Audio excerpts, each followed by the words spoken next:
left out somebody. Last time I left out somebody. So it takes a village to run a program. Okay, I'd also like to thank whoever puts out the chairs. Does anybody put the chairs out? Tom McMahon does that. What's that? Tom McMahon does that every... You're welcome. Thank you for that. This program is going to be recorded. Is anybody here? One person asked me, is anybody here in witness protection? They want to... No, don't want their... Go way in the back, okay? But we're pleased to have two Bath students, Charlie and Lily, who are recording this. I said filming it, you know, but nobody films today. They all record it. Okay? I'd like to remind you of our $2 donation for the continuance of the programming that the committee does for all of the activities that we have. And then, before we actually go into the program, one very, really happy announcement. We have an anniversary today. The couple is here with us, and I'm going to let you guess the number of their anniversary. So anybody want to take a guess? No, I'm not going to say anything. We have an anniversary, a significant number, so think 60. 57. I say 65. 70. 50. 82. Why not?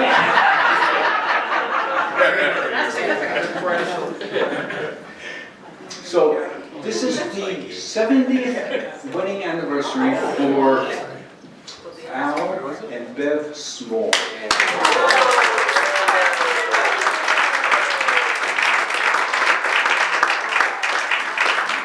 They were married as child brides. They were pledged to each other practically in utero. So we're happy to have them, and we celebrate with you this momentous occasion. Okay? Thank you.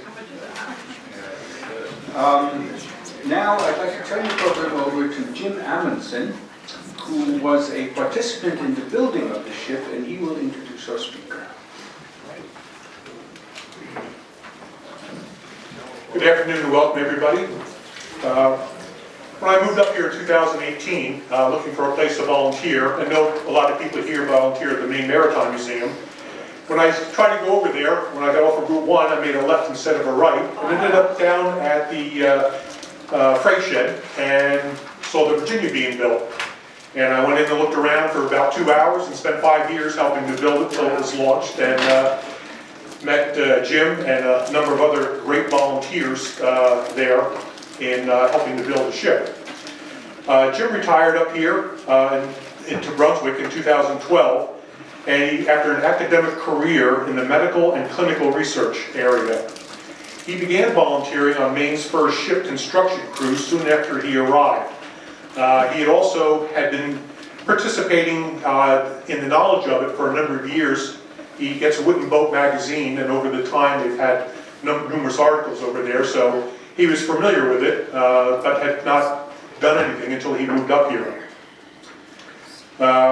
He's on the board of directors of the Bath Brunswick Respite Care and Bath-based Adult Day Services Program for the elderly persons with dementia.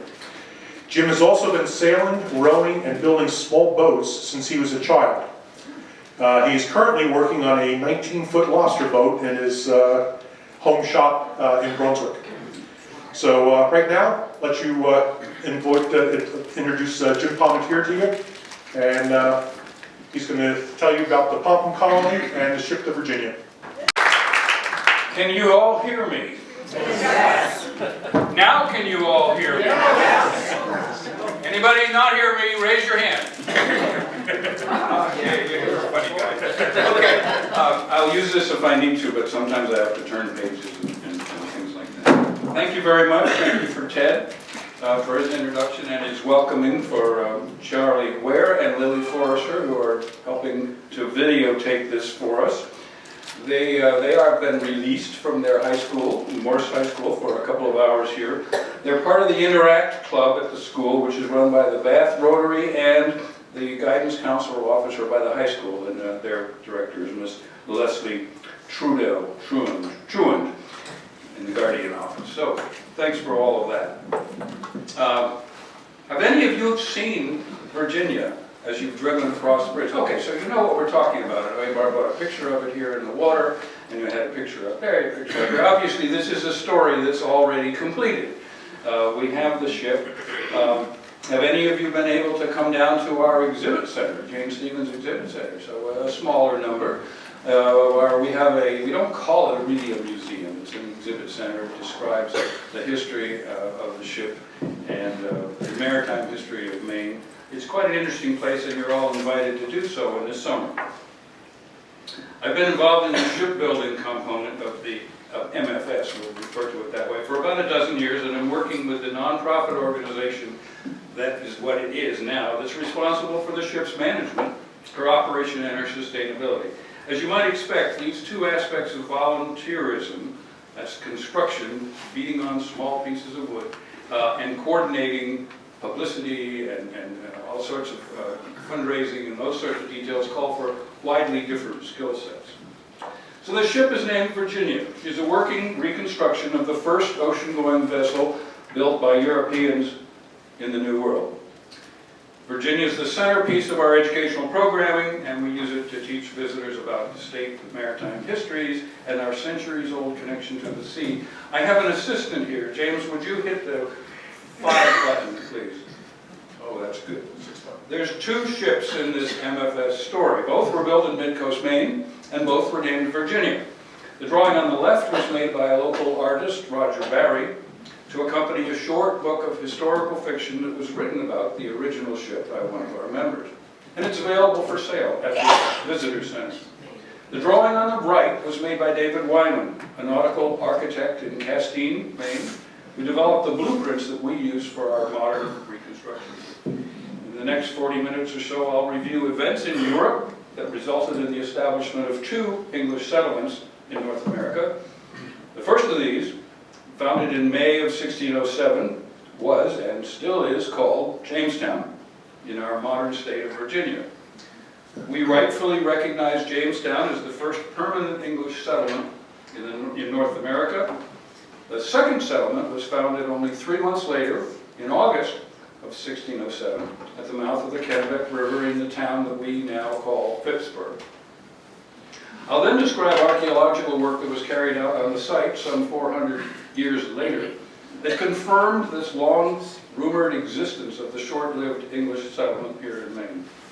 The settlement was now called the Popham Colony, and it was there during the winter of 1607-08 that a crew of shipwrights built the first Virginia. Once you understand that history, I'll describe the design and reconstruction efforts that built our modern-day Virginia. Next slide, Jim, please. The original Virginia was built in the winter of 1607 and 8 near the mouth of the Kennebec River. For those who may not familiar with this area, this map shows the New England coastline from Boston to the Bay of Fundy. Both ship construction projects took place within the Red Square. Next slide, please. Here's that Red Square expanded. I've circled Atkins Bay at the mouth of the Kennebec, where the original ship was built. Bath is 12 miles up that same river. Next slide. The short version of the Popham Colony is that in August of 1607, 2 large merchant ships from Plymouth, England, landed about 100 men and boys at the mouth of the Kennebec River.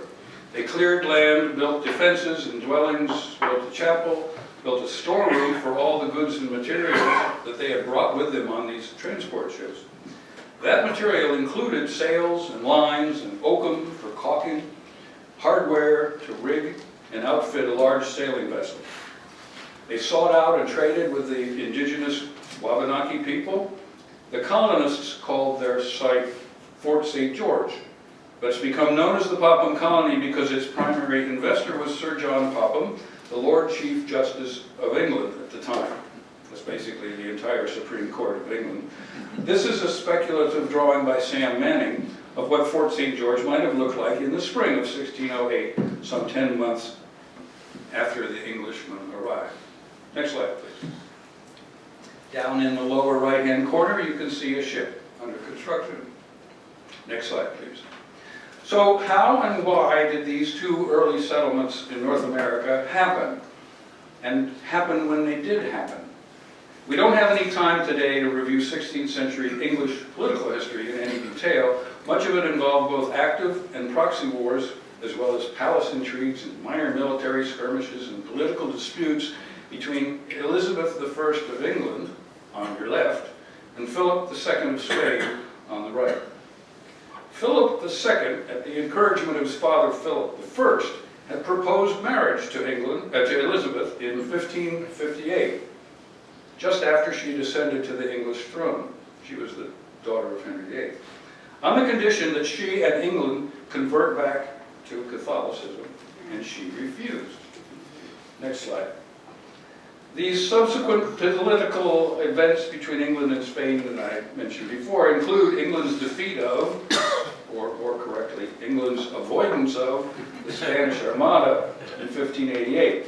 In that battle, I don't know if you know the story, but the weather drove the large Spanish ships down the English Channel, and they had to fight their way back against the weather, southwest winds along the North Shore. They lost 163 ships and thousands of men. England lost 3 ships. That's a picture of the, yes. Someone asked me about paintings, and that's not the painting. We talked about markings on a ship and ways of identifying them, and you'll see this in our own ship, different color patterns. And if I had expanded the picture to include that small ship in the corner, you would see red chevrons on it. So anyway, I just want to make that clear as far as that's concerned. So that enormous loss of ships and men caused Spain to lose mastery of the high seas, and over the next 25 years, England became a formidable sea power. Her navy remained weak and outdated, but the merchant fleet grew and was aggressive and entrepreneurial and opportunistic. They pursued trade with the overseas settlements that had already been set up, including Spain's colonies in the New World. And much of it was accomplished by threat from armed merchant ships. Next slide, please. The Spanish called those men pirates. The English called them privateers, and encouraged them by issuing letters of marque to English shipmasters. These were licenses allowing them to attack and capture cargo from enemy ships, and absolving the captains of blame if they shared some of the loot with the English crown. You see, Elizabeth would have had to go to Parliament to get money to maintain military ships for the Navy, and Parliament didn't want to do that. But by letting out these sort of, go here, I will pardon you if you will go attack a ship, if it's Spanish anyway, they were able to carry on this battle, as it were, between the two countries. Gold and silver being carried home by Spanish ships from mining operations in the Caribbean and Peru were frequent targets of the English privateers. You may recognize some of those names. Next slide. Philip died in 1598, Elizabeth died in 1603, and James VI of Scotland descended to the English throne as James I. Just 1 year later, he signed the Treaty of London with Spain. There were several provisions to that treaty, but the most important ones were that English privateers would stop attacking Spain's treasure fleets, and Spain would stop trying to convert England back to Catholicism. The effect of this treaty was that the Atlantic Ocean became safe again for merchant shipping. Investors and commercial interests were quick to take advantage of the opportunity. Next slide, please. So what were these commercial interests? One early motivation for travel to North Atlantic waters was fishing. Fish was in big demand in the predominantly Catholic countries of Europe, where about a third of the year was designated for meatless fasting. And many ships were made across the North Atlantic. By the start of the 17th century, there were hundreds of European fishing vessels each summer, mostly Basque and French traders working up on the Grand Banks. Furs were in fashion, always. Mineral wealth was to be expected. The Spanish had been extracting gold and silver from mines in Central and South America for over 60 years. Why wouldn't the English want to go and dig that same here in Maine? They found it. But lumber was a major attraction. These trees are Pinus scrotus, eastern white pine. They grow straight and flexible in old-growth forests all along our northern coastline, rising 100 feet in the air, very suitable for making masts. Well before 1700, England had depleted its own forest land. For many years, shipyard lumber suppliers had been making the difficult trip up north, around and between Denmark and Sweden to cut trees on the shores of the Baltic Sea, New World territories, particularly along our now northern coastline, could supply all the oak and pine that England needed for shipbuilding industries. Wealthy merchants were interested in making these investments, and soon Sir John Popham and others were petitioning the king to grant them charters along the Atlantic coast. Why did they need charters? Next slide. By English law, the king owned all the land that England had claimed in the New World. And they basically claimed all of the middle between what the French had and what the Spanish had. James wanted to protect those claims from encroachment by the south, from the south by the Spanish, and from the north by the French, and you protect land by standing on it. In the spring of 1606, James granted a land use charter to the Virginia Company to establish 2 permanent settlements in the New World, all of which the English called Virginia. You know that story, right? Elizabeth never married, she never had any children, she was the Virgin Queen, so this was Virginia, that's where the term comes from. The company set up 2 separate investment structures, one in London and one in Plymouth. Investors could support one or both of these ventures. The South Colony received land we now call Virginia and North Carolina. The North Colony was granted land in what we know as England, New England, and the middle ground could be owned by whichever settlement proved strong enough to claim it. Of course, they didn't realize that Henry Hudson and the Dutch were going to be in New York in about 3 or 4 years in the future. But nonetheless, that was the plan. It's sort of like the end of World War II with Stalin and Wilson and Churchill all sat around and divided up Afghanistan on a map on the floor, you know. They had no idea what was actually over here. Next slide, please. Now, let's go back to the Popham Colony. As I mentioned, it only lasted 14 months. However, during that 1607 year, the colonists built a small, maneuverable workship with which to explore the nearby rivers and coastline of Maine. They named their ship Virginia of Sagadahoc. Sagadahoc was the name that the Wabanaki had given to the river. When a supply ship arrived in the site in October of 1608, however, it brought the news that the colony was to be abandoned. They hadn't discovered anything there that the investors felt they could use. The colonists rigged their newly completed vessel for an open ocean passage, and in company with that larger supply ship, they sailed her back to England.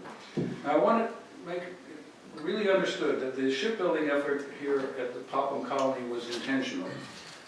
The investors' primary remit to the colony's leaders was to explore and identify natural resources. But the correspondence preserved in England's historical record, we have a few letters back and forth, between the colony's leadership and King James, mentions progress by a shipwright named Digby. They were very proud of this. We could assume that he had chosen and brought an experienced team with him on the first transport ship, maybe 10 persons, 12 people. And that ship was carrying hardware and sails and line and necessary to rig and sail the ship. The best way to demonstrate the value of the lumber resources in North America would be to build a ship and to use it to search for natural resources. I'm going to add another paragraph here that has absolutely no historical basis, but I like it. There was so much interest at this time in the looking for a Northwest Passage. It's discussed by almost every navigational text around looking for, well, the trade with China and India had been very successful but very dangerous. And so this effort had been going on for a long time, both before and after the 1600s. And I suspect, I'm going to get a cup of something. Would you do that? Give me a little bit of water, you know, mug thing. That if a base could be established here, at this end of the Virginia planned colony, where a ship could resupply, they could gather the food that was necessary, assuming that was ever put together, and then start out on a serious search, to North America. I think that was in there as well, but there's no evidence for that. Doesn't stop me from telling the story. So, the successful effort of the Popham colonists to build and sail a small ship across the Atlantic has long been overshadowed by their unsuccessful effort to establish a permanent English settlement at the worksite. Instead, that honor went to Jamestown, whose colonists were part of the same investment company and had landed and begun their colonization effort only 3 months earlier, some 700 miles to the south. Jamestown struggled, but it survived, largely because the colonists realized, do we know, that they could grow tobacco there. So Jamestown, and the English wanted tobacco, and so there was a value to the investors. So Jamestown became the first permanent English settlement in North America, but the ship the Popham colonists built in that year that they lived on the Kennebec River began the 400-year-long history of shipbuilding that we have here in Maine. Next slide, please. So what connects those two stories? A 400-year-old ship built during the winter in the wilderness of North America, and a brand new diesel-powered reconstruction of a 16th century English workboat. This woman does. This is Jane Stevens, who lived in Phippsburg all her life. As a child, she'd heard local stories about English colonists coming to Atkins Bay years before the Pilgrims came to Plymouth. In 1994, she contracted Geoffrey Brain, an archaeologist with the Peabody Institute, and invited him to dig on her property. I suspect he was a summer resident and they already knew each other. She said, come, let's look at this. That's Dr. Brain there, standing in the right, holding the stadia rod. As it turned out, half of her house was in the footprint of the Fort St. George site. I think you will. Oh, I'm sorry, yes, that's Jamestown. Okay, I got one more slide. There we go. Yep, there's, oh, I appreciate it. I could turn and look, but it would be, I have reliable people here. I'm not proud. That's Jane, and then you can see Dr. Brain, Geoffrey's Brain, standing there digging in her backyard. Next slide, Jim. The excavations that went on there unearthed several 17th century European artifacts. On the left is a rusty caulking iron, which is a definitive shipbuilding tool. The small objects next to them are called roves. These are concave washers that are used in shipbuilding to fasten planks together with copper or iron rivets. And this actually tells you that there was some small boat construction going on as well, because they aren't used on large ships, but if you make smaller boats such as you'll see us talk about later. They found a broad axe. I meant to bring one in. I have one. It's the standard tool, shaped the same way, that way, available now. It's not an artifact, or it's not a historical feature. It's a good axe. It's a good way to make an axe, and a nicely balanced axe. So those tools have been around for a long time. They found a datable English shilling. These and other artifacts are on display in the Maine State Museum, and we have pictures and replicas of them in our James Stevens Exhibit Center in the Bath Freight Shed. The findings confirmed our meager but historical record of a short-lived early 17th century English settlement on the Kennebec River. The history of the Popham colony and stories of the shipbuilding project by its colonists are now included in the elementary and high school history curricula here in Maine. Next slide. Geoffrey Brain's excavations convinced Miss Stevens and her neighbors to start the Virginia Project, which was the original name of the Maine's first ship. And this is an advertisement. I managed to find it on the internet. Placed in 1998 by Bud Warren, the first president of the Virginia Project. I don't know that you can read it. But it says, the Virginia Project seeks the assistance of readers of this magazine. It was placed in Nautical Research Journal. Virginia Project seeks the assistance of readers who have knowledge of late 16th century and early 17th century English workboats and pinnaces. The group was formed a year ago to build a reconstruction of the, and then it goes on and on. And I have to go find the journal to find the rest of it. But here we are in 1998 looking for coordination groups, people who knew something about design of the ship. Their intent with the project was to research and design and construct and operate a historically accurate 17th century ship that could be built today if it also was to receive an operating license from the Coast Guard. Those neighbors who got together hoped to build that ship in time for the 400th anniversary of the Papua colony. That would have been in 2008. Well, we missed that day. Next slide. There's little documentation for any ship constructed 400 years ago. Ship design then was valuable intellectual property, like a nautical charge or a productive fishing ground. You didn't tell people where those were if you found them. Shipbuilding techniques were carefully guarded secrets. In letters that the colony leaders wrote back to King James, the ship under construction was called a pinnace. And John Bradford, the Maine historian, described a pinnace, as you see quoted there, a relatively fast, lightly constructed, shallow draft support vessel for fishing, trading, exploring, and cargo carrying with a distinctive square or flat transom. They were open-deck workboats, common on English rivers and coastal waterways. A modern comparison would be the panel truck that drives up by your plumber and you couldn't fix your drains. This slide shows a mid-17th century engraving of ships on the Thames, and I've put a red circle over a pinnace, and two others like it can be seen in the engraving. Next slide. The working design for our Virginia resulted from a decade of library work and a collaboration between early MFS board members and nautical historians both in this country and in England. They researched descriptions and drawings in archives, both here in the US and in the National Maritime Museum in London, in order to develop the design shown here. You saw this slide earlier in the presentation. It's part of the working blueprints that David Wyman prepared for us. Next slide. To familiarize yourself with wooden ship construction, here's a line drawing of the design of the previous slide, but without the rigging. I just took all the rigging off.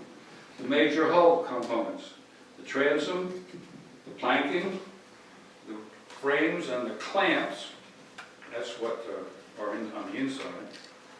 The deck. The page doesn't want to turn against. The stem, the keelson, which is also inside the ship, the keel, and the rudder. Now, don't worry if I use some unfamiliar terminology in the next few slides. I just keep in mind that the overall process is that a large ship is being assembled from many small pieces of wood. Next slide. By 2010, the Virginia project had raised enough money to enter into a lease agreement for the property between the Bath Freight Shed and the Kennebec River. Our modern ship took 11 years to build. Except for certain safety-related tasks such as caulking below the waterline, engine installation, all the construction was done by volunteers, most of whom had no experience on woodworking projects of this size and complexity. He actually did, but most of the rest of us haven't. You begin building the ship by laying its keel. Virginia's keel was made from a 38-foot long piece of white oak. Lifting it up onto those base blocks really gave us something to celebrate. The year was 2011, and this Rob Stevens, who constructed this, told me just last week, and I didn't realize this, that they did this on Bath Heritage Days because there'd be enough people around to help lift the thing up. So you can see some pictures from that on our Facebook page, and there's all these sort of people. Where did they go when they really wanted volunteers? But they did help put the keel up on the blocks where it stayed for the next 11, 12 years. Next slide. The first component that gets attached to the keel is called the stem. The stem, that's the big curving part of the center part of the ship in the front. The stem was assembled from 3 large pieces of 5-inch thick white oak from dimensions specified in the blueprints. Full-scale drawings of the stem get spread out on a floor, and the outlines of those stem pieces are then transferred to thin pieces of plywood. This process is called lofting. It's similar to the technique that a seamstress would use to pattern a piece of clothing before sewing it all together. Next slide. Those plywood patterns are then traced onto 5-inch thick pieces of white oak, and then those pieces are cut out using a bandsaw. Next slide. Here's the first stem piece being bolted to the keel. In the background, you can see the end wall of a large hoop tent that we built to protect the ship and the volunteers from the Maine winter. Next slide. Next, we built the frames. These are the curved ribs that support the hull and give the ship shape and strength. Frames are made by assembling short pieces of wood called futtocks. These strong pieces of straight-grained wood are fitted together to follow the designed curve of the frame. I mean, there is no tree large enough to take one trunk and cut the whole curve out of it, so you have to build things this way. Next frames. Next slide. Transverse frames are built as pairs of half frames, each half frame being the mirror image of its partner. So to make a half frame, the futtocks are assembled end to end in 2 layers, following the curve specified in the drawings, and as shown in the cartoon at the top, the end of one futtock contacts the longitudinal neighbor near the midpoint of its south side neighbor. The longitudinally assembled futtocks are then held together with wooden pegs, called funnels, that are pounded through from the side. The workers in the picture are holding a half frame, while its opposite half is there at their feet. You can see the trunnel ends protruding from both half frames. Finally, the 2 half frames will be mounted in a specified position along the keel. One will be the starboard frame, its partner becomes the port frame. Next slide. This is the first of the transverse frames. This is called the midship bend. It gets to be set up on a keel. Subsequent frames are numbered forward and aft relative to the midship bend, and they're all related to the design that has already been worked out. Virginia has 38 frames, 32 transverse frames, and 6 pairs of cant frames, so called because they're canted forward, they're angled forward, think of cantilevers, to form and support the rounded shape of the bow of the ship. Next slide, please. Here's the ship with 7 transverse frames in position. Next slide. As we move farther aft, the shapes of the individual frames change to meet the design of the ship. Next slide. The transverse frames then get bound to the keel by a keelson. This is a piece of wood, or in our case, 2 pieces of wood, large pieces of wood, that are placed inside the ship and rest on top of the keel. They'll be notched to fit tightly over the frames. Now, to make a keelson, you square up 2 large pieces of oak. Next slide. And then you run them out of the parking lot, down the street, to the forward end of the ship. Next slide. And you use a come-along to haul them in over the bow. In this photo, you see they're being brought in over the bow. Come-along is a wire winching device. Thank you. I didn't bother to write that down. It moves heavy objects. There are a lot of heavy objects in this construction project. In this photo, the aft section of the keelson is already in place. It's facing this way, and here's the arrow shows that. The 2 pieces will be joined by a scarf joint at the site shown by the red arrow. Because that perspective is a bit harder to see in this slide, we go to the next slide. Here's a side view of the aft piece of the keelson. The men are preparing a scarf joint. They're making a slanted edge on the first piece of the keelson that will fit to the matching edge on the incoming forward section. They're very sturdy joints. Next slide, please. The keelson pieces are then turned over. Notches are cut so they'll fit into the frames, fit over the frames. When they're in place, holes can be drilled for silicon bronze connecting rods that will bind the keelson pieces to the keel. The originals would have been all done with wood. Next slide. The connecting rods are pounded home. Next slide.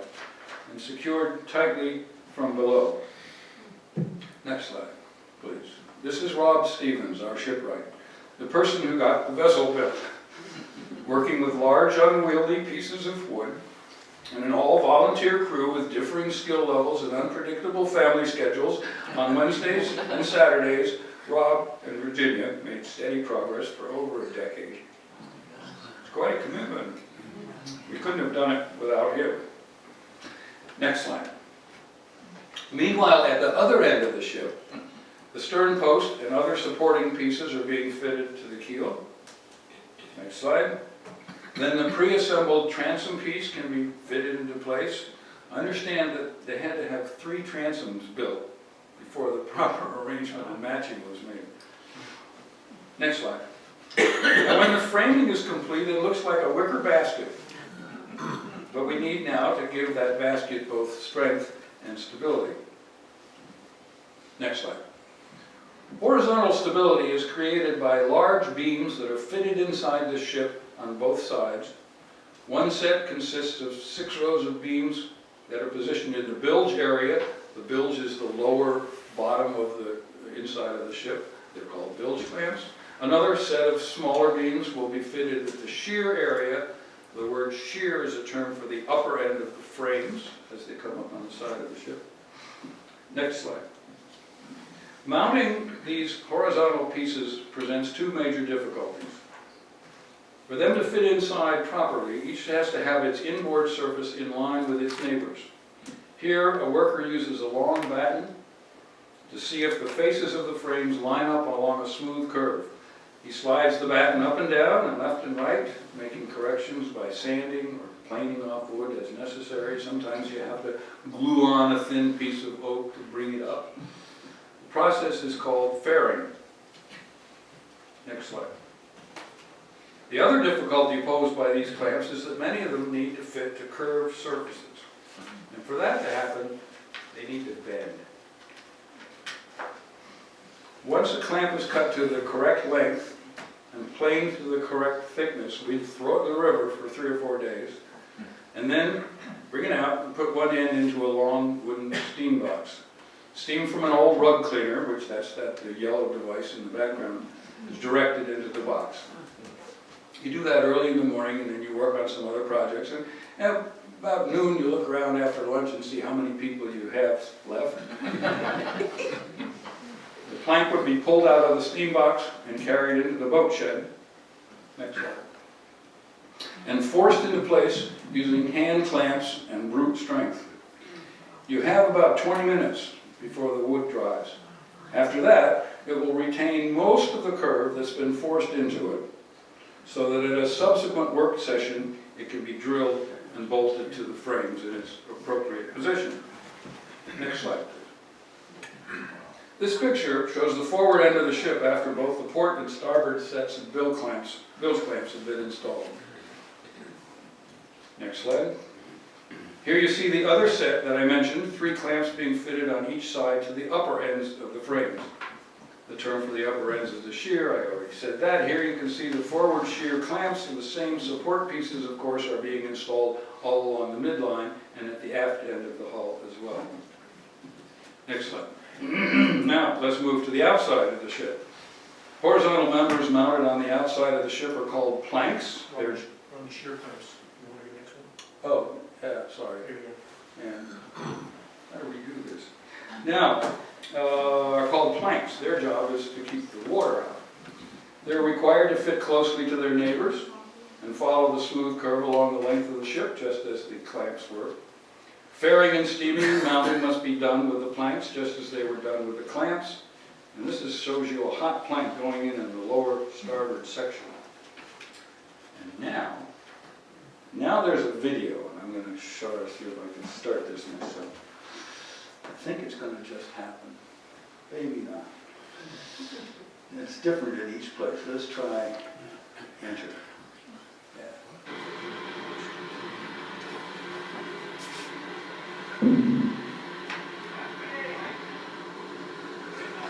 We're not an OSHA work site.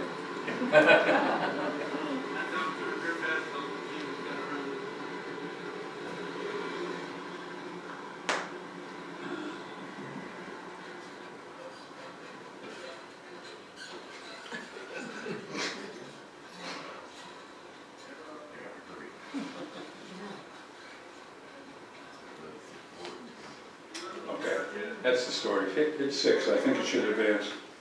Good. Okay, so the planks then are also attached to the frames by trunnels, just as the half frames were assembled. And the trunnels are driven in to pre-drilled holes using a 12-pound sledge. That work is best done by younger men, such as this fellow from the Navy base in Bath, but sometimes those young ponies just aren't around. Next page, next slide. This picture shows the high degree of curvature that's needed for the planks that get mounted in the bow. I must admit, we broke a few of them at the start until we got the timing right.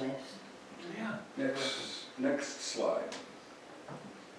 Once the ship was fully planked, it could be caulked. We hired a professional caulker to do the underwater seams. Actually, the Coast Guard strongly encouraged that we do that. It began by forcing cotton into the gaps between the planks using a caulking iron identical. I think that's the next one. Try the next one. Yeah, identical to the one Digby had used 400 years before. Now the colonists wouldn't have had cotton, but they would have had used some other plant fiber that was available. Then he pounded in oakum, a tar-treated hemp product traditionally made from unraveled, worn-out manila rope that the colonists would have brought with them. Some people don't understand this. If you remember, there's been sailing ships in England now for a couple hundred years. If you read some of your Dickens, I forget which one it is, there's little boys all lined up taking old rope that's been discarded and unraveling it and putting it out in boxes so that it can be used later on in some other shipbuilding process, sold to people. So you don't waste that manila. That's what oakum is that would be forced into there. We painted the seams with a sealer and a putty made of pitch and waxy cement, and the hull was then sanded in preparation for bottoming. Let's see, next slide. Yep, got it. The next step was to shape and install the deck beams. These are 4-inch thick beams that are cut to a camber, a curve, so that the rainwater runs off, and mortised into shear clamps and into each other to provide a really solid structure. Next slide. Here is a below deck.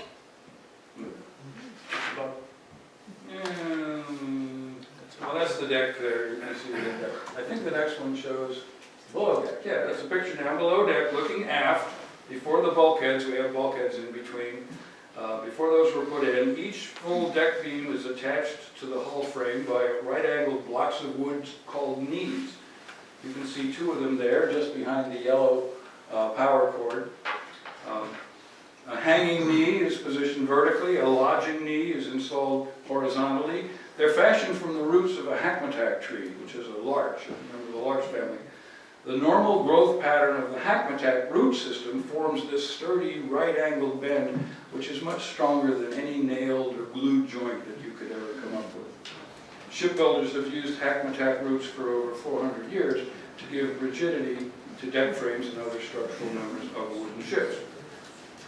The deck framing for Virginia required 48 of these hand-fashioned hackmatack knees. Next slide. Yep. 6 mold-poured lead blocks of external ballast, each weighing 3,000 pounds, were placed end-to-end below the keel. Each was jacked up by hand, braced, drilled down through the keelson, down through the frame, down through the keel, and down through the lead, which drills pretty easily in case you don't know that, and fastened from below. Next slide. Here are those lead blocks fully installed. Virginia also carries 7,300 pounds of internal lead ballast in her bilge, fitted under the floorboards down next to the keel. Next slide. In 2021, a brand new Coast Guard required diesel engine was installed, a 175 horse Volvo Penta. It was brought on deck and lowered into position using that spindly hand-operated tripod there on the right. I, for one, had little faith in it, but it worked. Next slide. Several hand-made pieces of deck equipment were constructed. On the left is a windlass that will help you raise the anchor. We've never set the anchor, have we? Not yet. Never gone overnight either. That will get the anchor back up, and it's also used to raise a main course, which is a part of a sail rigging. I'm not going to go down that rabbit hole right now, but it's good to have a windlass on your ship. On the right is a knighthead for the Maine halyard, which looks remarkably like Rob Stevens. Next slide, please. So here are fore and aft views after the hull was painted. Notice you can see the red painted propeller shaft protruding there on the right. Painted propeller shaft protruding. Similarly, next slide, here are two views of the rudder. On the left, when it was being installed, and on the right, after it was painted. Next slide. At last, Virginia was ready to launch. On Memorial Day 2022, we removed the plastic cover on the hoop tent that she'd lived in for the previous 11 years. Next slide. Over the next 2 days, the wooden frame was carefully dismantled. Next slide. And on June 22, no, June 22, got that date wrong. 2022 is right. Two giant cranes lifted up the 70,000 pounds of Virginia and deposited her gently into the Kennebec River. About 4,000 people attended the ceremony. Did anybody go? Did you go, Ted? Anybody? Oh, you were all there. What? You guys could give this talk. Bring me in. The process, you'll remember, was slow and deliberate. In fact, it was so slow that the town band had to play Anchors Away 3 times. Next slide. And there she sat, comfortably at her wharf during the summer and fall while we fitted her out with anchors and navigation equipment and fire suppression equipment and all the other stuff that wasn't made of wood. We installed and tested the diesel engine and began to rig her. Next slide. In the fall of 2022, Maine's first ship joined the Tall Ships Association. They said we couldn't join until we had a ship in the water, right? That's fair enough. Virginia is both their newest vessel, and the Tall Ships America runs those large ships that come into cities. We're their newest vessel, and along with Jamestown's Godspeed, we represent their oldest time period. Working with TSA has allowed us to connect with other like-minded nonprofit organizations interested in maritime educational concepts, and we've benefited considerably from the connections we've made with that organization. Next slide. In 2023, Virginia made her public debut at the Blue Bay Windjammer Festival. Now I have to stress that picture on the left. There were, I don't know, were you there? No. Okay, so there were maybe 9 or 10 large, beautiful boats around. You've seen them come in different harbors, right? They all have white sails, and it was foggy for 2 days. They could see us. People on shore were paying close attention to the ship that was recognizable out in the harbor. The rest of them were hard to pick up. Yes, over the past 2 summers, we've sailed over 250 miles. We've received Coast Guard approval to carry 6 paying passengers. We've made a half a dozen sail training trips for our crew, and the public has enjoyed 25 dockside tours and trips, and I suspect those numbers are a little bit out of date as of last year. Next slide. So James Stevens passed away in 2008, but her dream lives on. We maintain the James Stevens Exhibit Center as a display museum to promote the appreciation for Maine's maritime heritage, and as an educational center to teach visitors about maritime history, about the culture, the trades, skills, and the early communities of Maine. Next slide. We have videos, informational panels, books, hands-on displays. We have a knot tying station, a chip log, a foot-operated lathe, and a kids' corner where ship models can be assembled and we redesign your ship if you want. Our docents welcomed 4,500 guests to the visitor center last year, and I think that number is correct. Our educational volunteers interacted with more than a dozen visiting school groups and other groups who come to tour the museum and visit the site of the original Popham colony. We offered educational courses on model shipbuilding, marine navigation, jewelry making, model boat building, marine photography. We sponsored courses in wilderness first aid. We've hosted community events such as 17th century dinners. Got one coming up, don't we? April, yeah. Fiber days and sewing and knitting of 17th century clothing. For over 6 years, we've presented a summer lecture series. and offered Women's Shipbuilding Day, which Rob wants to expand to Women's Shipbuilding Week. And we share our space in the Bath Freight Shed with other community organizations such as the Bath Farmers Market, the Mid-Coast Youth Center, local land trusts, and the window dressers to help them meet their missions as well. We do outreach programs in the local schools with Maine Maritime Museum and the City of Bath, always looking for the best way to use Virginia. Next slide. In summary, Maine's first ship, it's a little early, but that's my slide thanking Charlie and Lily. They are members of the Interact Club at Morris High School. And the Interact Club is a program run by the Rotary Club of Bath. And Miss Leslie Trundy, is that right? I think that's right. Okay, so thank you very much. That slide was supposed to be one more down, but that's okay.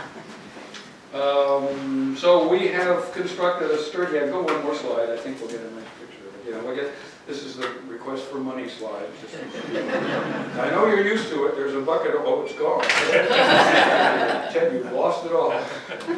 In summary, Maine's first ship was constructed as a sturdy, seagoing vessel with reasonably accurate early 17th century hull and rig design that we think will be well suited to the inshore environment in which we plan to use her. We are, however, in a period of serious, not quite precarious, not unexpected, but certainly rapid and serious transition. For 20 years, our loosely knit group of men and women volunteers were focused on building a ship. People were drawn to the project by the camaraderie, chance to learn new skills, and the opportunity to be part of a big but welcoming and manageable project. Now with the ship in the water and the bulk of the construction completed, we have had to adapt and learn to operate as a nonprofit enterprise and all that that entails. Staffing, programming, scheduling, more intensive fundraising. We've turned from building a ship with a story to telling a story with a ship. Because the history and culture of maritime Maine is the most valuable story we could offer to the widest audience beyond the boundaries of Maine itself. And then was supposed to be the videography slide. But you already got that. Thank you very much for watching. Questions? Yes, Miss. What happened to the ship that was used by the colonists when they arrived? You know, I'm going to answer that. One of the interesting aspects of this talk is I've been developing this talk now for almost 10 years. And when we were still in the section of putting up the frames. And so I would add a whole lot of other stories that are associated with this. But as we built more and more of the ship and everything, archaeology got it, I can take some of those stories out. Okay? So the Plymouth project, the Popham Colony supported project, when the ship got back to England, the investors were very upset. It was the only thing of value that they had, okay, and they wanted to get their money back. And so they sold it to the investors for the other project based in London, which had been supporting Jamestown. Okay? So that ship went back across the Atlantic to Jamestown. Right, so it made 2 successful transatlantic ships, crossings. The last record we have of it, it was sent into Chesapeake Bay on a fishing expedition. And there was some letter, and I can't quote it and I don't have it in my files, but apparently someone mentioned in a letter back to their mother in England, oh, we saw the Virginia come back, such and such and such. So we know that it was there and it was working as it had been built, as a workboat, as a ship that was supporting the Jamestown colony. And then after that it disappears from the historical record. I can also tell you that wooden ships 400 years ago didn't last any longer than they do now. And so we would expect 15 at the most years for something like that to last. And after going through 2 transatlantic crossings, I don't think it's going to last very long. They probably made another one as soon as they could. Yes? Yes, way in the back. Right here. Well, nobody behind you, my friend. Thank you. Nicely done. How accurate was the rigging? Oh, that's actually fairly easy. There are a lot of artistic drawings about that. We have a complex rigging, and I didn't get into that. I have a set of slides associated with that. The fore and aft rigging is an old rigging, but it didn't get adopted in England until maybe middle of 1500s. What it does is allow you to steer a boat. Almost all ships have this way. We have 6 sails. 3 of them are square sails. Square sails are the ones you see on the big Spanish galleons that did most of their traveling over a long distance with trade winds, and the wind was behind you. Okay, and it just blew you in the direction that you were going. So we have a topsail, we have a main course, and we have a bow sprit sail under the bow. And those are all accurate. We don't use the main course. I don't think it's ever even been spread on the spar.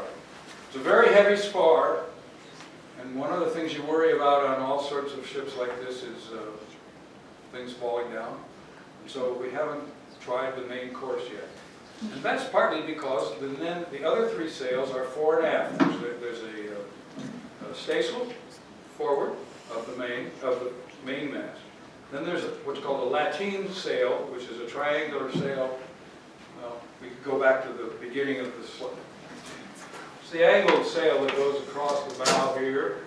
We have slides, I can show you this. And then we have a mizzenmast. The mizzenmast has a small fore and aft sail also, but we have to be careful with the mizzenmast to not have too much sail up there, because we had to put a diesel engine in the boat. And what normally happens in the mast, and is true for the main mast, is it comes down through the deck and it goes all the way down and it gets mounted on the keel. And it's all, notched, cut down there and pounded in, and it's not going to come out of the boat. It might break, but it's not going to come out. The mizzenmast, however, because there's a diesel engine below it, is mounted on the deck.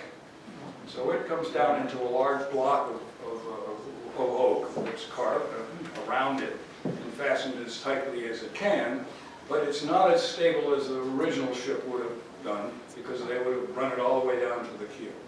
So you build a ship and then you try and either keep it from going beyond its risk point, or you learn what its risk point is, because you didn't get back to the harbor in time and the hurricane came through. I mean, these are chances that you take, but the rigging is pretty standard, and it works quite well. Ted, I wonder if you could describe what you imagine crossing the Atlantic in this ship would have been like. Cold and wet. Gear is all down below. They would have been traditional sailors. They understood this. They would have slept on the deck. So cold and wet, I think, is the first 2 things that come to mind. Probably a bit crowded, okay? And everybody would be hopeful, you would think, maybe. It's cold even in good weather, okay? In storms and wet. Now, these were working people. And there's a question in the back, but let me follow on this one point. When James passed the Treaty of London, he put out of work a whole bunch of pirates, privateers, merchant ships, okay? You couldn't do that anymore. You had to go carry cargo back and forth. You couldn't go attacking ships and have a whole lot of fun. So there were a bunch of people who were well trained in this decade, okay, with sailing in brutal conditions, because one of the things that wasn't happening was that nobody was shooting at you. And so that's an improvement, okay? All you're doing is going back across and dealing with weather. And some of that can be chosen by time of passage, and some of it can be avoided. You sneak along the coast and take a trade wind some way, and you make your safest, quickest run. But it wouldn't have been pleasant, and I don't intend to do it. In the back there were 2. Let me take the young lady first. You might have said it earlier and I missed it, but what time of year did it first come over to? Right. Well, it arrived in August, and so it left sometime maybe 60, 70 days before, so May, about the same time that the ship arrived at Jamestown. They would have started it in March or so. I should also tell you, if you have any, well, I don't know how much weather history you have, but there was a very cold period in Europe at this time. It even earned itself the name of the Little Ice Age, in which the ambient temperature for about 20, 25 years was substantially lower than what it had been on either side. The other situation here is if you go to Bath and you look on a chart and you follow the latitude line across the Atlantic, you get to Nice or somewhere along the Mediterranean, the southern part of France. So they sort of assumed, because there wasn't NOAA weather, which by the way has just been seriously cut. I'm very, very disappointed with that.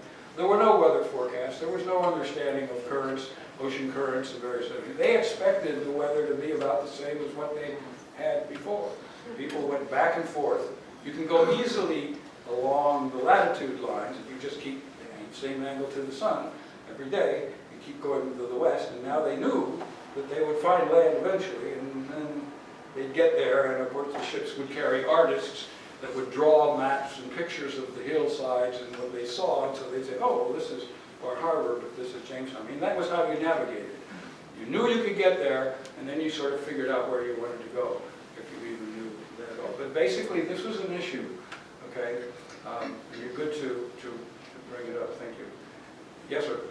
Was the original Virginia built entirely of green wood, or did they bring some key pieces with them? Well, we don't know. I guess that's the honest question. But we are pretty sure that they brought at least 2 small rowing and sailing boats, what we call shallops, okay? And that was common. Large transport boats needed some way to get ashore. You got to take the captain, you got to take the dog ashore. You know, you got to have some sort of little dinghy. And so they would build the keel and the frames, but maybe not put all the planks on, and then stack them the way whale boats would have their small boats stacked, and they carry them on the transport ships, partly built.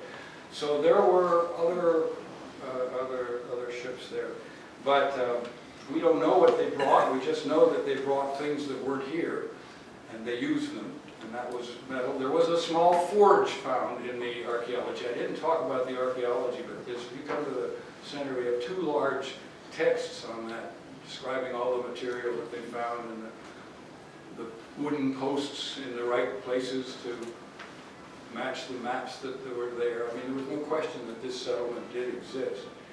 But we really don't know all of what they brought.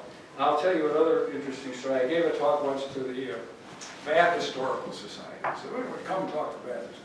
I asked them beforehand, would you like to know mostly about the ship, or would you like to know mostly about the colony? And they said, oh, we'd like to know about the colony, and I didn't know very much about the colony. And there isn't much to know about the colony besides a couple of sources that we have. So I made up a slide which had a daily worksheet for Commander Davis and George Popham. And you only have 100 people, right? So you break down, you have, well, first of all, there were 4 or 5 sort of noble people at the top that you knew weren't doing any work. And then there were people out going fishing because they had to fish there, and maybe hunting. So put 5 or 6 there. And then some people were building garrisons out here. And 3 or 4 were sick or malingering. That's always the case. So you end up with this schedule of what people were doing. Somebody's cooking, you had 2 assistants and helpers on it. The very first question from the Historical Society was a gentleman in the back who said, well, we don't like to pay a lot of attention to speculative information. Well, that's all we got is speculative information. So I don't include that slide. Yes, sir. Jim, you may have said this, and I missed it. To what extent did you use the tools they would have used 400 years ago? There's a varying answer to that question. Minimal, but when appropriate. And there are some, for example, an adze is a bladed chopping area, okay? And you can easily cut away at angles, and the keel, the knees were worked that way, because you're not trying to split a piece of wood, you're trying to carve it and curve it. Chisels, we used chisels a lot, but we also used power drills to make holes. We used detrunnels. Those were pounded in with sledgehammers. Much of the tools are the same, and I still use them in my shop at home if it's appropriate.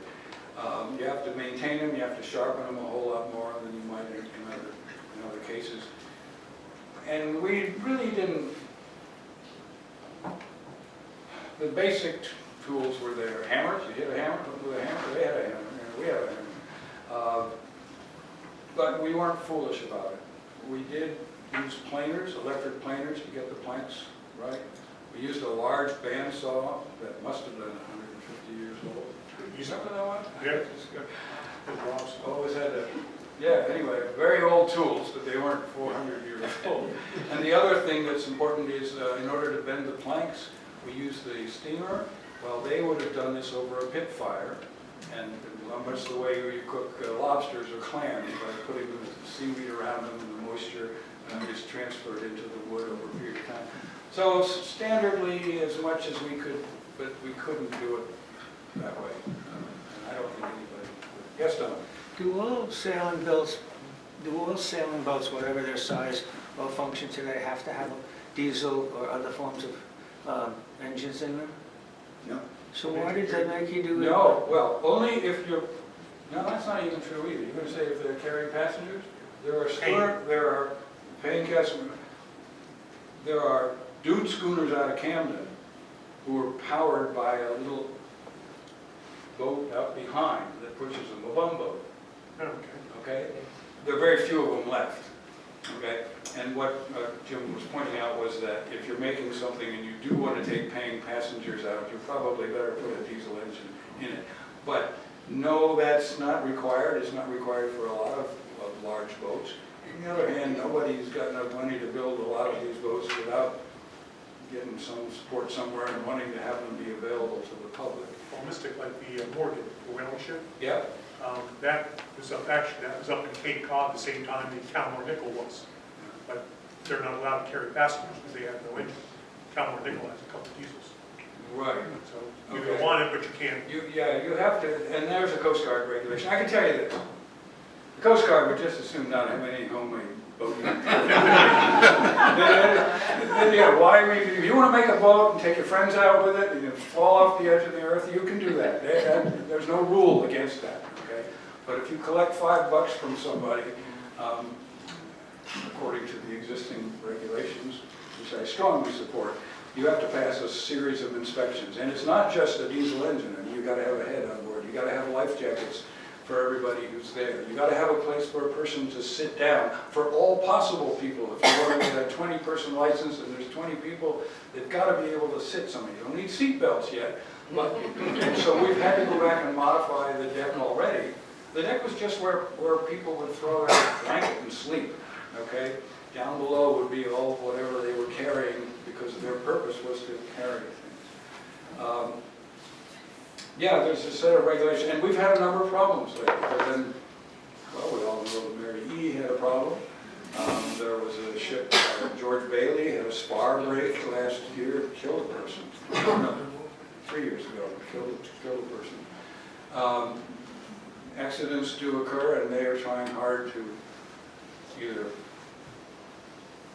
inspect you properly or get you off the water. I'm not sure. I think they're 50-50 on either one of those. We're finding a lot of the Coast Guard doesn't have a lot of qualified people for ships either. Some of it is that when I was on the Calmar Nickel down in Delaware. Come on, stand up. So they can all hear you. Take the microphone. When I was down in Delaware, the Calmar Nickel, the captains there were actually kind of training the Coast Guard on how to inspect the ship. And there are some old timers that are still around that come back out of retirement for some of them, but a lot of the new ones, that's just that's lost on really doing a good inspection on a wooden ship. Yeah, there's also another issue that's come up and was mentioned at the last TSA meeting. That is that most of the new ships that are being built have fiberglass or at least metal masts. Okay, and over the years, in terms of lease construction, these folks argued and managed to get a set of regulations that says you only have to pull a mast every 10 years. Okay, and that applied to, of course, all the ships that were out there. And so there's some ships out there. You can look at a mast by crawling up and down it and tapping on it and doing some sort of measurement. But if you're really going to take a look at that mast, you got to pull it out, stretch it out on the ground on a nice sunny day, and really inspect it. And I think there's going to be a move for the wooden boats, wooden ships, to have their masts and other spars. Spars aren't a problem. We have our spars down right now. You can closely look and see if there's any cracks. But the mast is a bit of a problem. Somebody's got to go up there and know what they're doing in order to study it. So you're on a line here because there's not very many of these ships. There's maybe around the world there might be 150, 60, something like that. And in this country there's maybe 40, something like that. It's not a big voting block. Let's put it that way. Okay. Although they're nice tour attractions. Any other questions? Yes. Where can you go this summer to see your ship? Oh, actually, I told you a secret, didn't I? I'm not going to tell them. Okay. You come to Bath, which is if you go over just before the bridge, you can go down under instead of going over the bridge. You go down under, and your road will follow right past a visitor center, and turn left and go along the coast. And the first building there, a yellow building. I used to have a whole section on the freight shop, to fill up the hour. Okay, I don't have that now, but you'll find that there. You can park there and come in, and you'll be able to see the ship right in front of that, except when she's out at a festival somewhere. Last year we had 3 festivals, something like that. So for a week or so you might not find her there, but for the most part of the summer, starting in May, all the way through to October, just about. That's where she lives. That's where she lives, right there on a wharf, which seemed to so far make it through the winter. 2 years ago, it got damaged, washed away. One end of the wharf, the piling got washed away. And a long story there, too. Yes. Now, look, no more hands. Ted, I'm done. Thank you all very much.